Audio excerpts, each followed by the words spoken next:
Hello, hello. We are going to dive right back into an upside down cake, but I've got some changes for this one. First of all, it is the height of peach season, my favorite season here in Chicago. Southwestern Michigan is famous for its peaches, so I've purchased these from some of the local farmers here, and we are going to make an upside down cake that's got a couple of twists. And then the cake part of it is an olive oil cake that's a little bit richer than what I've shown you before, and one that I'm just crazy about right now. So we've got ripe peaches here. When I was growing up, I grew up in Oklahoma. I think probably a lot of you know that. And that my folks had a barbecue restaurant. But one time every summer, we would go with our grandmother, all the grandkids would, down to Paul's Valley, and we would buy bushels and bushels of peaches. Well, we wouldn't just buy them, we would go out and pick them and then bring them back. And over the next several days, we would can peaches, make peach butter, make pickled peaches, everything circled around peaches. And then for the rest of the year, especially the rest of the winter time, that would be what we would eat. So I'm very partial to peaches because they played a really big role in my growing up. Now, these are not cling peaches. We have gone through the cling peaches here. And then now we're in what they call the freestone peaches. So I'm just cutting them long like that and then peeling or prying them away from that pit. I'm going to go ahead and go through all of these. I'm trying to change. I love this little knife. This is what they sometimes call a bird's beak knife, and it works really good for any kind of peeling, and this particular one is nice enough that I can actually sharpen it. It's got enough of a blade, and so then I can just go around like that and start to peel these guys off. So I'm going to go through all of these now.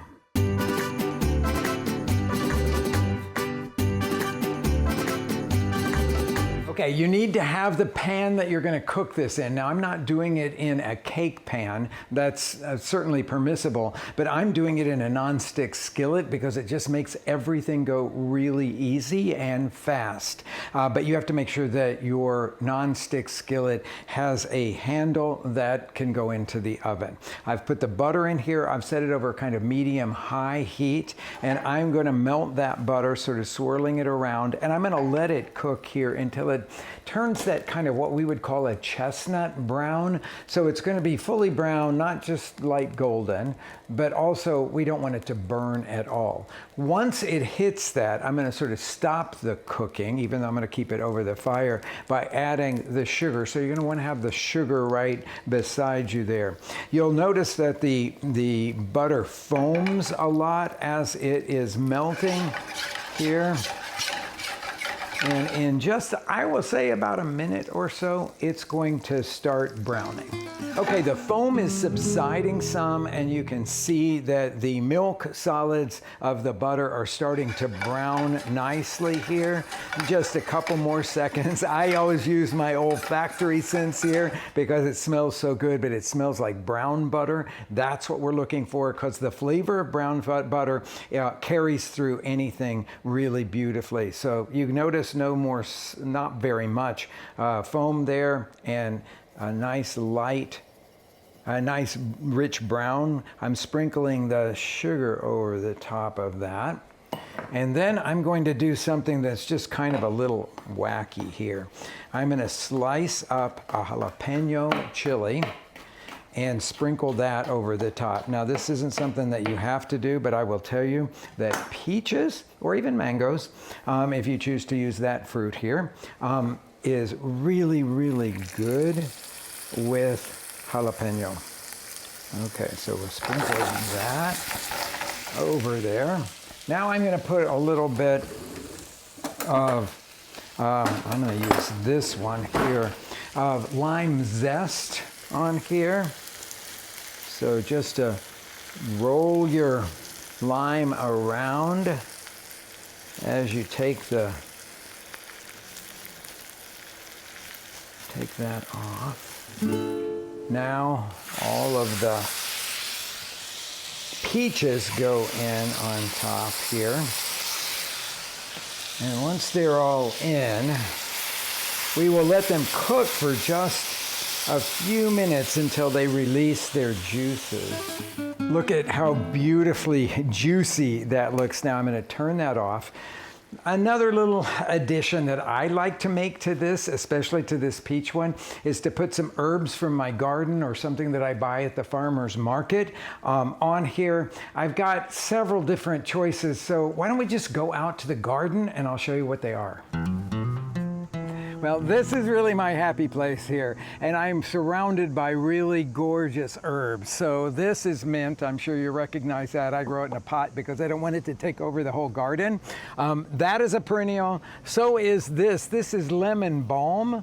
If you've never grown lemon balm, it grows really, really vigorously and really lovely, and it will come back year after year, and it's got that lovely lemony flavor.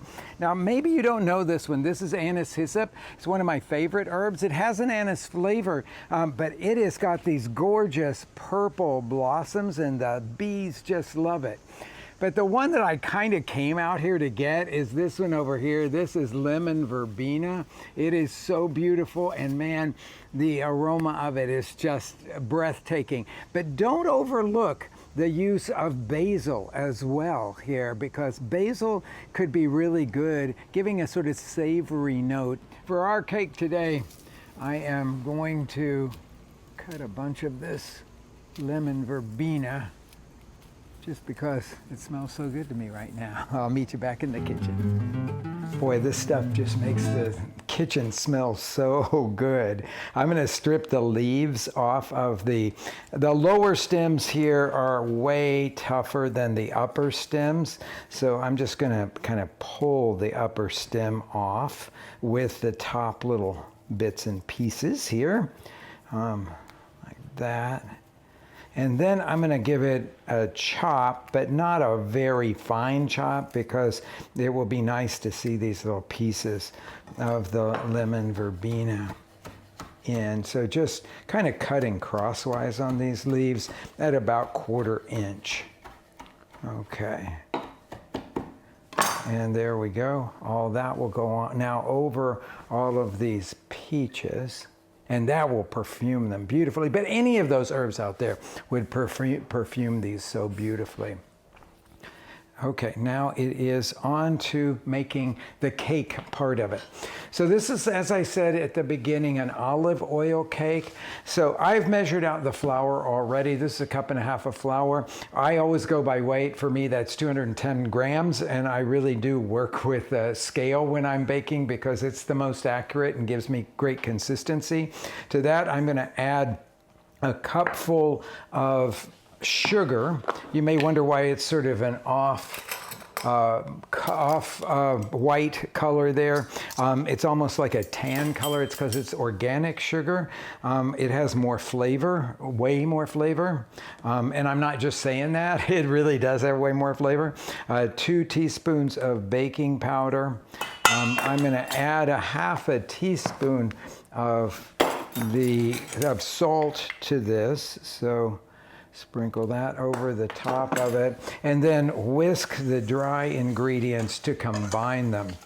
One thing I love about this cake is that it's a 2-bowl cake, and that means that you can just use 2 bowls. You don't have to use an electric mixer, nothing like that, and a whisk. Everything is done very simply in this one. Now, what I want you to see here is what I've already got going here. This is 2/3 of a cup of sour cream and 2/3 of a cup of olive oil.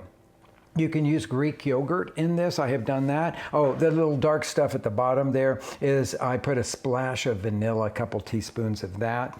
And then I'm going to put 2 eggs in here and then whisk all of that until it is completely. Now that one's not wanting to open, but you've had that problem at your house too, I'm sure. There it is, okay. I got that all there.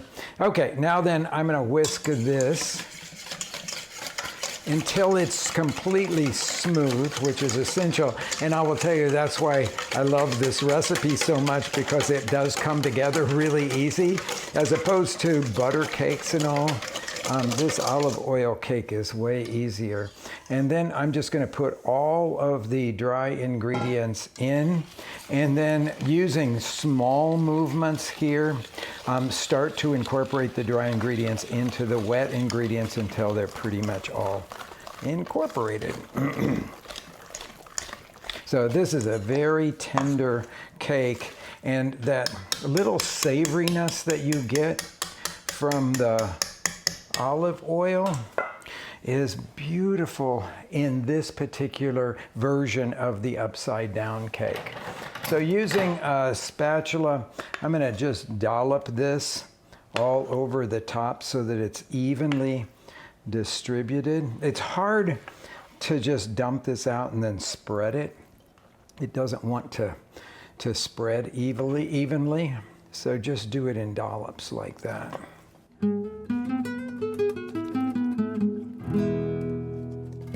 Now, I've got all the batter here, and I've got the top covered. I'm going to give it just a very gentle smoothing. There. Got my oven at 350 degrees now, and I'm going to put it in here and bake it until there is resilience to the top of the cake. That'll take me about 35 minutes or so. Okay, time is up, but I want to check it and I want to show you that part of it. I will say, this bubbled over a little bit and spilled onto the floor of the oven. So you might want to bake this on a baking sheet. Now it's beautifully browned evenly side to side, but right in the center, I'm touching it. Now a lot of people would use a toothpick to go in, but I always do the touch method. You can test it on the side where you know it's ready, okay? And then touch it in the center. It should be just a touch soft, but not very soft at all. Now, in order to unmold this beautifully, we got to wait for 5 minutes at least, maybe 7 minutes for it to cool off a little bit so that it will unmold in a single piece. It won't have a tendency to break up. Okay, first things first here, I want to make sure that there's nothing sticking on the sides of this. So I take a small knife and go around there. Because if anything is sticking, it'll just tear when you try to unmold it there. So just make sure it's, and then I kind of shake it in the pan to make sure that it is, I think I'm not gonna put that. It's still pretty hot, so I'm gonna do it this over here, I think. And put the plate that I'm gonna unmold it on like that. And then I grab it this way, and I know this will seem kind of weird, but this is the easiest way for me to do it, and that is to go up over my head like that, and then bring it back down. That gives me a full swing, if you will. And let's take this out of here, and we can see if it came out nicely. It looks like it's going to be a little off center here, but it came out beautifully. Okay, look at that. Okay, so I'm just going to put these up back into place, shall we say. And there you go. It's steaming hot and beautiful. I'm going to let it cool off a little bit more, and then I would slide it a little bit more toward the center. But I'll tell you that my favorite way to do this is to get the fruit ready, get the batter ready, let people sit down to dinner and put this in the oven so that they can have it hot out of the oven. This will need another probably 10 minutes or so to cool off, but still be warm before you have it. And you got something pretty special. Now, if you really want to make it something special, then you might want to just dribble a little bit of tequila or some white rum over the top of it. Let that soak in. If it's a special occasion, I mean, it's gilding the lily. This is already something really special.